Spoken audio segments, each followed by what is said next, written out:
Good morning. Welcome to Thrive. For those who were joining us yesterday, we are actually recording a second episode because I love what we're talking about, and we've got Pastor Corey Kope joining us from Venue Church right here for episode 2. So good, we had to do 2. Welcome. The sequel. This is The Godfather 2 is the sequel. The sequel never does as good as the first. I feel like Godfather 2 was okay. I believe in you, though. Yeah. There you go. No, we were talking all things finances, money, budgeting, and we unpacked a lot of things that I think will set a lot of people free. If you go back and listen and go through it, gosh, finances is like we as believers have to get wealthy. We have to get wealthy to the place where you set a line that we can give. What was the line? So generously or so? Yeah, it's just this idea of like radical giving, radical generosity.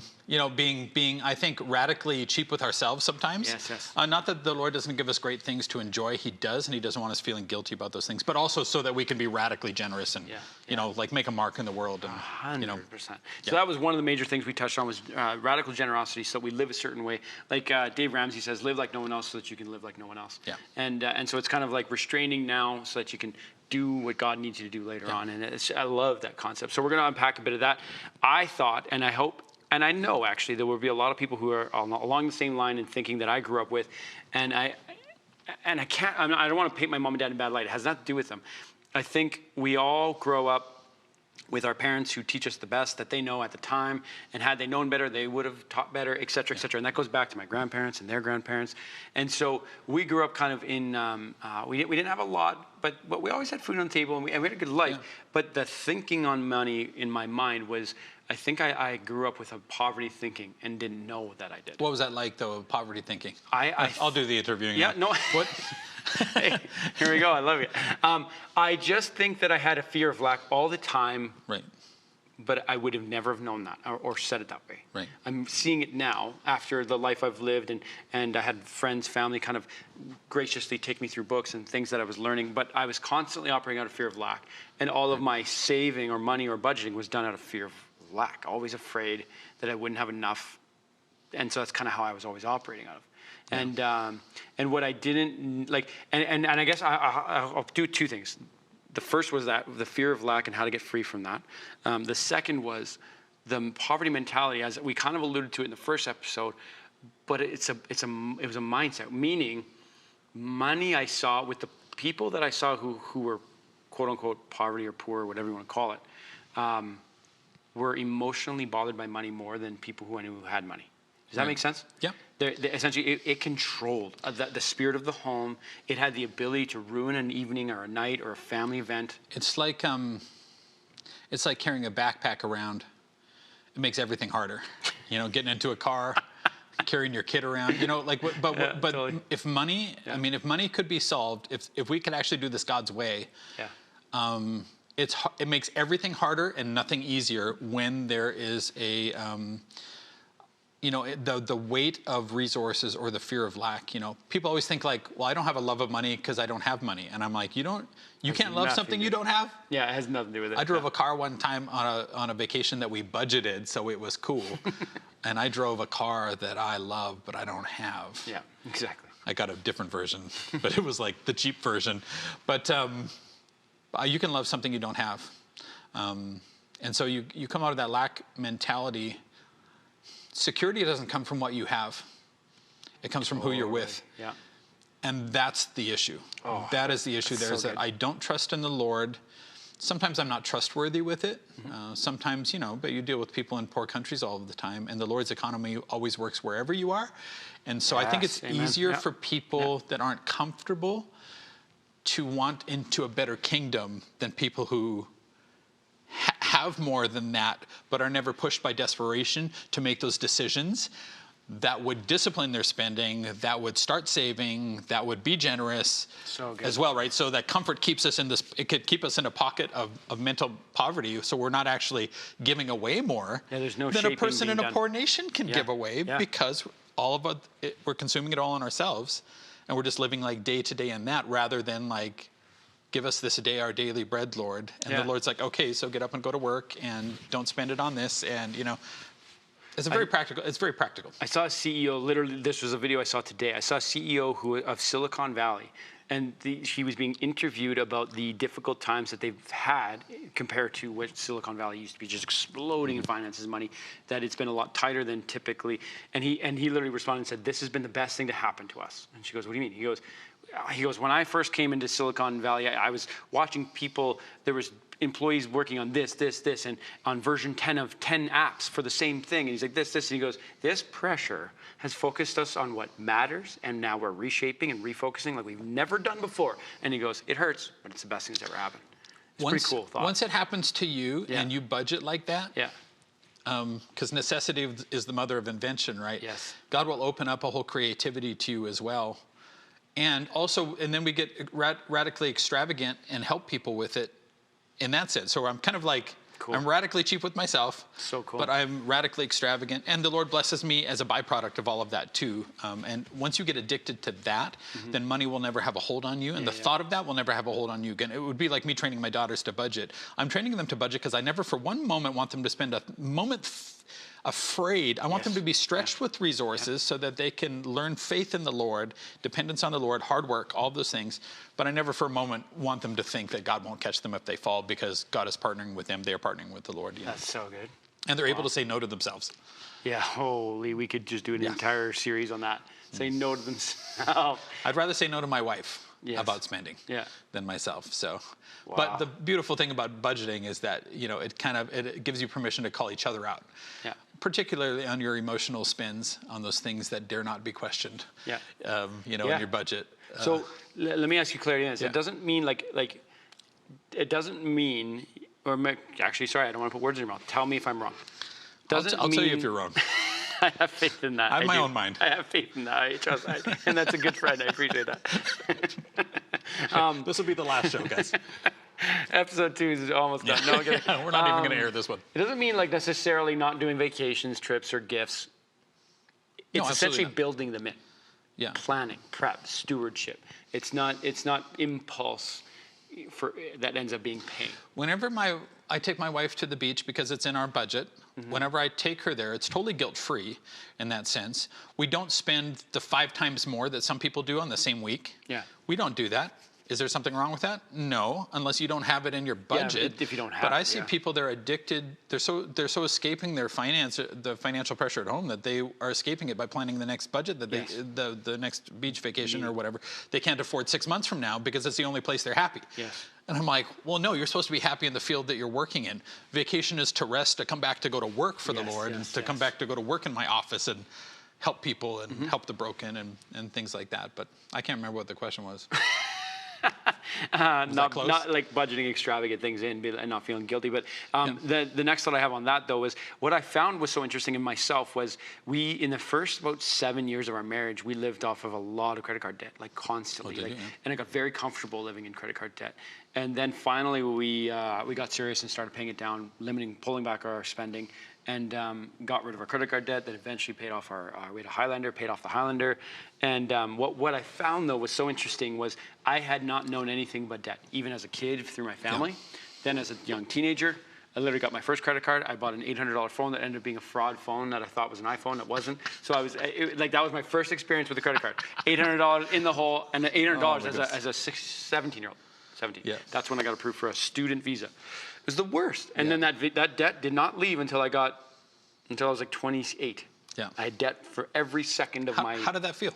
Oh, so that's what was it. Oh yeah, free. I felt like I took that backpack of rocks off. Yeah. But then the other thing was, I found it was so weird. Was spending debt money was so simple. I was like, whatever. It's a lost cause. Well, versus when I was out, I was like, whoa. Let's think this through. Yeah, so I did that in a different way. I had a HELOC against my house in the town I lived in, and then I put an addition on the house. So the original house, this is going to hurt your feelings if you're young, was $130,000, including everything, property, everything. Great house. Including the property. Wow. And then I put a $200,000 addition on it. Now, I was in the trades world. That was not retail either. Yes. That was because I knew people. Yeah. And I did that, and my budget for that was no budget. So it was like a seafood diet, you know, when I saw it and I ate it. Yeah, that was what my budget for that was. And I go through to my church. I actually go through all the things I bought, in that house. Wow. And my man cave was spectacular. And now that couch that I paid more for that couch than I paid for my first car sits in my basement, and my kids cram food in there to teach me a lesson. And so I had no budget with that. I got all of the things, you know. Now here's the thing: because I was I give 10% to the Lord. We give a lot more than that, but. Yep. But because we did that, the Lord still protected that house, and I still sold it for more than I put into it, which was a supernatural miracle in that town. Should never have happened. Yep. The Lord caught me when I fell. Wow. But we learned how to budget after that. Because it doesn't feel like you're spending it. Because it was a HELOC against my whatever. I had $300,000 available to me, or whatever the number was, and I'm like, it didn't hurt. When I spent it, I had no plan for it. I hadn't written it down. It was like going to war with no plan, you know, and I feel like that's what it is. Like we just had no discipline, no plan. By we, I mean me. My wife had her own things, which were just as emotional for her. For her, you know, when you don't grow up with a lot, for her, she always wanted the fridge to be full because that's where she, and I always ask her permission to share this, but that's where she felt a sense of security. So the fridge would be full, crammed with food. We'd always throw food out. That would annoy me. You want to talk about fighting in marriage, you know? Yeah, because stuff would go bad. Like it was so full that it would go rotten. Every month it would, you know. And when you grow up with not a lot, you know, your parents get divorced, like it affects you and how you think about that. And so you find your security blanket in that. And because she allowed the Lord to give her the principle of like, we don't have to have a full fridge all the time. That's not what gives us security. What gives us security is our Father, that we're not going to starve. And once you get that basic principle down, then you can chill and relax and go. We'd drive by 4 stores on the way home from work, stop in and get milk if you run out. It's okay. Your kids aren't going to think you're a failure as a mother. They're going to love you for teaching them what God taught you. And because she did that, we saved on our grocery budget alone. And I can give you numbers if you want them. Yeah, go nuts. Okay. We moved to Airdrie 9 years ago. This is before when groceries cost what groceries should cost. What actually should cost, Yeah, and COVID was like, oh, here, you know, like, let's raise the price on everything and hope we don't go bankrupt as a nation. So we spent on our household expenditures, when we first did our budget, it came out to, I think it was over $1,600 a month. Now, that's for groceries, that's for haircuts. Ironically, I'm the only one who gets haircuts. I don't know if Aaron cuts the kids' hair. Like, we have all girls, frugal, right? We're frugal, right? The girls go longer times without haircuts. Yeah, they do. And so, Christmas presents, birthday presents, all the consumables in our house. Toilet paper. You remember the great toilet paper scare of COVID? Oh, yeah. Yeah, it was. I was taken care of. I'd get these calls from. I was part of the problem. I'd get these calls from like, did you stockpile? I did. I'm sorry. I would get these calls from my wife at Costco, like they just put the toilet paper out. And I'm like, we are not buying more toilet paper. Oh my goodness, if you're the only one in town with toilet paper, it's so insane. Everybody's gonna murder you and come and get your toilet paper. Or I'm gonna sell it. I'll sell it. That's what you thought? I'll be the You're gonna supplier. sell it to people? Unreal. Joking, no, we're much more spiritual than that. He's not joking. No, but so what we did was, it came out to about $1,600, and that's for 6 people. Now, 6 people, 9 years ago. Now, all of us my kids are older now. Do we consume more? Not really, though, because that's only gone up by $80 in 9 years. $975 is what we spend to eat. That's not our entertainment budget. So and if you we don't go have a small out, family. no, it's a family of 6, and that's their toilet paper and hygiene. You know, like all the things that we use in a house. That's our kind of our combined budget there. And I'm like, but it started at $1,600, more than that. And my wife, because she trusted in the Lord and let the fridge get empty. Took that down. That's $7,000 a year that we didn't think we had. Yeah, that's cool. $7,000 in one line item on your budget that we didn't know until we wrote it down. Covers a family vacation. Absolutely. Yeah, like right there. Wow. Because she decided to trust in the Lord, that the Lord was going to be her trust, not a full fridge. And I always brag her up for that. But like, just because you grew up in poverty doesn't mean that you have to have a poverty mentality. But having a generous mentality, you still have to say no to yourself, but you actually got to look at it. That's the scary part, is that we don't know what to do with it until you sit down with somebody who's good at budgeting, who can be like, you're spending how much on insurance? Do you owe that company something? Like, this is family money. Yeah. We don't do business with people who charge more. Shop it out, you know? And just that attitude of people who, like, you pay how much for a vehicle lease? I know. but you don't own anything, you know, and how we actually do, you just need people who are good at it Smart. to sit you down. And when that happens, Dave Ramsey. Yeah, we just did Financial Freedom, which we run every year at Venue. Yeah. And we just decided we're going to do all the things, and we did it, and it worked. So That's exactly. it's not us being smart. The greatest battle I find of people going through his courses is if you do it, it works. Period. There's just no debate about it. 100% success rate of the people who do it, but it's the mental battle. There are so many poor people who I know who go, he's an idiot. His philosophy doesn't work. I'm like, you know who's the angriest about all of that is people who are the worst at all of that. You know, I've discovered a long time ago that happy people don't care what other people think. Yeah. They don't get mad at other people as much because they're generally happy people. Yes. They'll help other people, but the angriest people are the people who are unhappy. And why would we listen to the unhappy people? Absolutely. You know what I mean? Like, happiness belongs to the Lord. And I'm not saying that everything works and that we don't go through pain. Please believe me. But it's this attitude of the biggest experts on parenting are people without kids or people with terrible kids. Yeah. Like, oh, you can't do that to kids. I'm like, I've seen your 2-year-old man. Yeah. And the biggest experts, you know, God has a wonderful plan for your life, and so do people who are terrible at budgeting. Yeah. And they would love for you, because misery loves company. And you don't want to be the friend that's worse at budgeting. Yeah. You know, everybody wants, like, I want to hang out. If you're worse That's at budgeting than me, I like hanging out with you. Yeah. Because I can always go back home and be like, Yeah. I feel good. But that's not the same thing as me having a budget Yeah. and being good at it, you know. Yeah. So God wants you become the average of your 5 closest friends, right? Yeah, for sure. So it's like, hang out with people that are frugal, but also people that know how to enjoy life and who the Lord is blessing. So what would you say to someone who's let's go back to me at 24, Let's talk to you. married. Let's talk about you. Yeah. At that time, I knew everything about tithing. I knew that I probably should. I was flirting with it. I was scared to do it and commit. Yeah. I thought it was foolish and stupid because I was just purely in debt anyway. What would you, and also now, again, this is through what I thought. I also thought I didn't have an extra dollar. There's no way I could.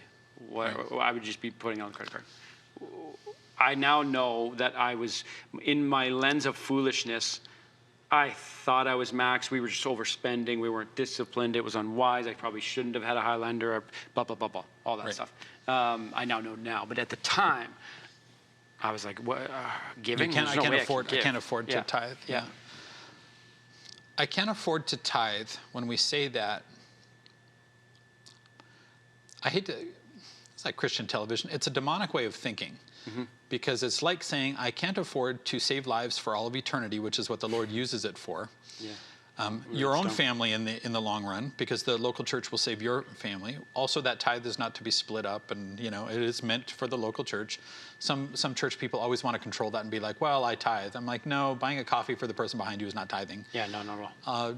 Don't tell God what he wanted and where he wanted it. Yes, exactly. He kind of knew what he wanted, and he had a plan for you, but he needs to see you disciplined in the process so that he can bless you. If you are unwise with money, you are using it to hurt people and hurt yourself. God will not fund that. Wow. God will not bless that so that you can do more of that. But when you do it right, God's like, good, I've found a steward who doesn't think this is his or hers, you know. But it's like saying, I can't afford to save lives and be blessed for it. It's a trust issue. It's a heart issue. Here's what it is. That's good. I'm preaching it this week. It's not a fear issue. We think that it is. It's a character issue. Once you've read the verse, will a man rob God? Yet you have robbed me. God's like, I can't protect that. Wow. All you have to do is come into this here, but it would be like me saying to my daughters, like Dave Ramsey said to his kids, you know, like, hey, you're not going to be freeloaders. That's not going to be good for you. It's like me saying to my daughters, like, I want you to get into business with me. You give me 10%. I'll teach you what to do with the rest of it, but you're actually going to have to do it. But then I'll catch you if you fall. I'll guarantee the 10% in the very first time that you give it. I'll guarantee that. I'll also put a 30x, 60x, or 100x on there, just on that. Yeah. And I'll fight the devil for you. I'll do this for you. I'll do that for you. And I see a lot of church people fighting the devil and doing all these things. My dad, you know what my dad said to me? My dad's a very wise man. He said, he's still with me. He leads people to Jesus every week. He said, I didn't spend a lot of time praying for my boys out of fear. He said, I brought my tithe to the storehouse. And I'm like, there's a wise word. Wow. The Lord makes promises. Wow. And that will come back in our children as well. You know, and I thought, okay, the tithe, money is the least of the things that it does. Yeah. but there's not enough money in the world to do the things that God promises to do, but he needs your investment into that because the world was given to humans and your family was given to you. You know that was a bad decision from the Lord, but here you are and you're a steward of that. You know, as soon as we become stewards, it's a lot easier too, because I don't think that I'm, you know, I don't wrestle with the thought of I have to return to God something that already belonged to him. My dad taught me this lesson. He gave me $1 a week for allowance, and 10 cents had to go into the offering. Sweet. And he took the struggle away from me. So I'll tell parents now, like, look, if you don't want to be blessed and, you know, you want to rob the Lord and fight the devil for the rest of your life, you can do that. I mean, Christianity is a volunteer kind of thing, right? God's not going to make you do it. You don't have to go to heaven if you don't want to or do any of the things. But the other side of that is like, at least take the struggle away from your kids. Yeah. Teach them when they're young so they don't think it's ever theirs. And then you're just taught them how to do good business with the Lord. You know, and then the budget is the other side of that. The generosity of the Lord can't be poured out into a boat with holes in the bottom of it. Yeah. So plugging a hole in the bottom of the budget boat is easier than making more money. Yeah. It's actually easier because if I go to work and make more money, the expectation goes up, the pressure goes up, I come home tireder, my time goes up. I'm like, if I save this, it is tax-free. Yes. I just saved tax-free Costco. You know, and I'm it's already tax dollars that you're saving. Keeping my government from taxing my money. That's incredible, man. Gosh, you're so effortlessly spitting out so much truth, and I like how you're wording it. I like how blunt you're being with it. Like, if you don't want to walk in the blessing here, it's your choice. You can. I try to teach this because there's a stigma, and there has been corruption in churches. I think the Canadian church is pretty great. But we hear about these things. But it's really what it is people who have, I believe, stopped trusting in the Lord over time. You get guilty. I think the tithe is what's keeping people who call themselves Christians away from church. I think if I could nail down one thing, it would be the tithe. Wow. I know when somebody's come that hasn't been to church in a while, I know that they've been keeping the tithe, and I know that that tithe is keeping their family out of the purpose and destiny of the Lord and keeping people out of heaven because they're not working with the church. And I can't remember where that was going. That's powerful, man. It's essentially, you're saying it's the indicator. Like, it's a clear indicator. It creates a mountain, you know. You start keeping it, then you got to come up with a story. The devil will hand you one. And I've heard them all. I'm a pastor's kid. I've heard them all. But sooner or later, you got to get tired of the story and realize happiness belongs to the Lord. You're not trusting in the Lord, and it's a heart issue. Wow. It's not a fear issue. It's a character issue. Yeah. Will a man rob God? Well, you say, how have we robbed God? So now we're lying and we're stealing, and it's a character issue. Once you get down to that place, you'd be like, you know what? I just don't want to be that person. Yeah. But I need somebody to actually go through my budget to show me, listen, that it's already in there. Yeah. Like, practically speaking, I tell people, you can give 20% to Pharaoh biblically, and he'll make you a slave. You can give 20% to the devil, because he'll take it, and he'll make you a slave. Yeah. And he'll take all your things away from you and tear your heart out one piece at a time, all your relationships. Or you can give 10% to the Lord, come into the family business of the Lord, who's like, I have plans for you to prosper you, not to, to give you a future and a hope. And it would be like me guaranteeing all of that with my daughters, and my daughters looking at me and saying, like, what do you want next from me, Dad? And I'm like, when I taught my daughters this, they didn't have anything. I didn't need anything from them. Yeah. I wanted something for them. It's a trust issue. Wow. And it would be an odd thing for my daughters to be like, oh, my dad's trying to steal my money. Yeah. It's an odd thing for church people to look at the church and think, God wants to steal my money. God doesn't need my money. You need to give it, and people won't go to heaven if you won't. Yeah. So I'm like, God doesn't need you either. Yeah. But he wants you. He loves you. He's invested in you. And I think that one of the things that set me free a long time ago is I started to think about, I'm like, what is money? Like, what is it? Think about if the world ended now, and let's pretend you and I were the only two left. Would we still trade funds, money, dollar bills? No. Like, the credit cards would be non-existent. You wouldn't have cash anymore. There'd be no need for it whatsoever. So it's this idea of something that we've decided to trade with. What it speaks to more is what holds a place in our heart of something that we are gripping onto. And I don't think a lot of people come to that realization. I don't think they realize what it's holding, what place it has. And I also don't think people realize, and I think you said this in your message on last Sunday, where how much Jesus teaches on it. Like, it's one of the most mentioned things in the Bible. It is, and I wouldn't be a good dad if I didn't teach my kids about money. Because the last thing I want in their marriages is for them to struggle. For sure. And for money to be this overarching thing, or to be used for control. Because whoever controls the money Write this down. Whoever controls the money controls the relationship. Wow. So the beautiful thing about a budget is that a good godly budget, neither myself nor my wife control the money. The God in the budget controls the money, and then God is in control of the relationship. Wow. So it's not like me because I'm, better at handling it's not my wife because she's frugal. No, then one person controls the relationship. And I'm like, that's okay when it's children, but in a union and a marriage and things like that, whoever controls the money controls the relationship. What if God didn't? Yeah. You think that God can't handle all things, then God is in it. Wow. Then if the marriage, then God is in it. Marriage problem, God is in it. Kid problem, God is in it. Without that, I would be afraid for tomorrow, but I'm not because of who I'm with. That's so good. And I took him up on his offer, and he's never. Good. Yep. I live in miracles. Yep. That's so good. Thanks for honestly being brave enough to teach on this. I appreciate it. I do.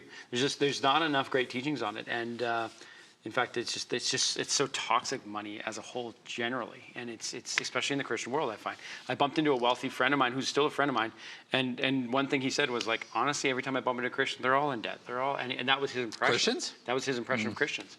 And I know, exactly. I was like, that is too bad. We have to change that. We have to teach on it, talk about it, be brave enough, and ultimately change the horizon for it. But thank you for joining us for 2 shows on finances.